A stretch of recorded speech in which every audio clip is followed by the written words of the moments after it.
Today's topic is conversion of fraction into decimal numbers. यहाँ देखो आपके पास कुछ फ्रैक्शंस दे रखे हैं और यहाँ पे हम जिनको भी कन्वर्ट कर रहे हैं सब हमारे पास अपॉन में या तो 10 है या 100 है या फिर 1000 है. ओके, इस तरह के क्वेश्चंस हैं आपके पास. अब आप इन्हें कैसे डेसिमल में कन्वर्ट करेंगे वो देखिए. आपको सबसे पहले नंबर ऑफ जीरोस काउंट करने हैं. ठीक है, जैसे यहाँ पे नंबर ऑफ जीरो 2 है तो हमें ऊपर 5 1 2 डिजिट हो गया, उसके बाद पॉइंट लगाना है. अब इसमें आपके पास अगर पॉइंट से इधर लेफ्ट साइड में कोई डिजिट है तब तो ओके, और कोई डिजिट नहीं है तो आप 0 लगा देंगे. 27/1000 1 2 3 1 2. अब मेरे पास यहाँ पे केवल 2 ही डिजिट है और मुझे चाहिए कितनी 3 चाहिए, तो मैं पहले एक 0 पुट करूंगी, फिर पॉइंट लगाऊंगी और फिर पॉइंट के पहले कुछ भी नहीं है इसलिए मैंने 0 लगा दिया. यहाँ देखिए आपको 3 डिजिट चाहिए 132/1000, तो हमारे पास 132 ऑलरेडी 3 डिजिट है, पॉइंट लगा दिया पहले एंड 0. यहाँ पे 2 डिजिट ही चाहिए तो 96.7. अब यहाँ मेरे पास ऑलरेडी डिजिट थी तो मुझे 0 की जरूरत नहीं होगी.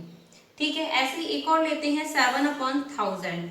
अब इसमें आपके पास केवल डिजिट तो एक ही है लेकिन आपको चाहिए 3, तो आप यहाँ पे 2 0 पुट कर देंगे एंड फिर पॉइंट, और पॉइंट के पहले कुछ भी नहीं है तो 0. इस तरह से हम फ्रैक्शंस को डेसिमल नंबर्स में कन्वर्ट करेंगे. आपको ये सिंपली ध्यान रखना है कि नीचे की जीरोस काउंट करनी है और ऊपर राइट साइड से उतने डिजिट्स छोड़ के पॉइंट लगाना है. नेक्स्ट जो है वो हमारे पास में हमको डेसिमल दे रखे हैं और हमें उसमें किसमें डेसिमल एंड फ्रैक्शंस.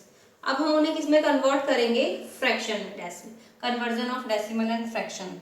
तो आपको देखो 0 पॉइंट, मैं कुछ क्वेश्चंस लिख लेती हूँ पहले. तो 0.11 0.36 0.048 6.23 एंड 15.009. ठीक है, आपको सिंपली पहले ये नंबर लिखना है जो भी दे रखा है वो. फ्रैक्शन फॉर्म में लिखेंगे तो कुछ ना कुछ डिनोमिनेटर होगा, कुछ ना कुछ न्यूमिनेटर होगा. तो न्यूमिनेटर तो आपका यही नंबर हो जाएगा जो नंबर दे रखे हैं वो. एंड अब डिनोमिनेटर में हमें क्या लिखना है, कितने प्लेस छोड़कर है, केवल 1 छोड़ के, दैट मीन्स 10. कितनी प्लेस छोड़ के पॉइंट लगा हुआ है, 1 2 छोड़ के लगा हुआ है तो हम 100. 1 छोड़ के लगेगा तो 10, 2 है तो 100, यहाँ पे भी 2 ही है तो 100 लिखेंगे.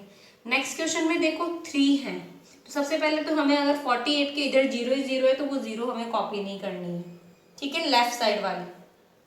राइट साइड में कोई 0 होगी तो वो हम कॉपी करेंगे. और यहाँ पे हमारे पास क्या है 1 2 3, तो 3 0 से क्या बन गया 1000. 1 है तो 10, 2 है तो 100 एंड 3 है तो 1000. ये है नंबर था तो मैंने इसको सारा लिखा अपॉन 2 डिजिट ही है 100. अब यहाँ देखो जीरोस तो आ रही है लेकिन आपकी जो साइड है वो कौन सी है, राइट साइड है. तो राइट साइड वाली 0 आपको इसमें लिखनी है, लेफ्ट वाली नहीं लिखनी होती है. ठीक है, कितना छोड़कर है 1 2 3, 3 मीन्स 1000.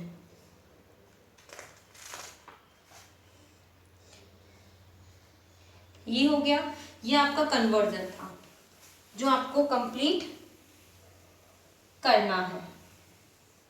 अब हम इसका कंपैरिजन और देख लेते हैं. एक टॉपिक इसी में और ले लेते हैं, कंपैरिजन.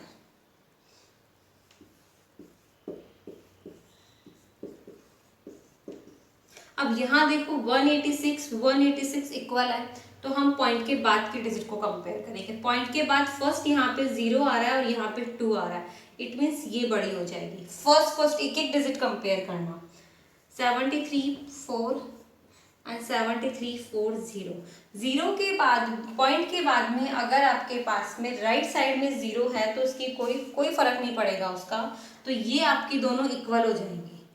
क्योंकि बाकी सब सेम है, केवल 0 एक्स्ट्रा आ रहा है तो इस 0 का कोई फर्क नहीं पड़ता जब तक कि इसके आगे कोई नंबर नहीं आए. ये भी हमें इजीली पता चल रहा है ये क्या है, इक्वल है.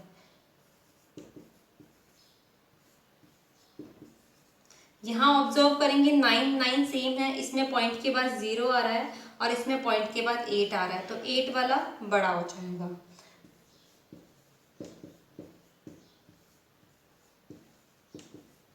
यहाँ ऑब्जर्व करोगे 32 सेम है, यहाँ 1 आ रहा है जस्ट पॉइंट के बाद, यहाँ पे 0 आ रहा है, इट मीन्स ये बड़ा हो जाएगा।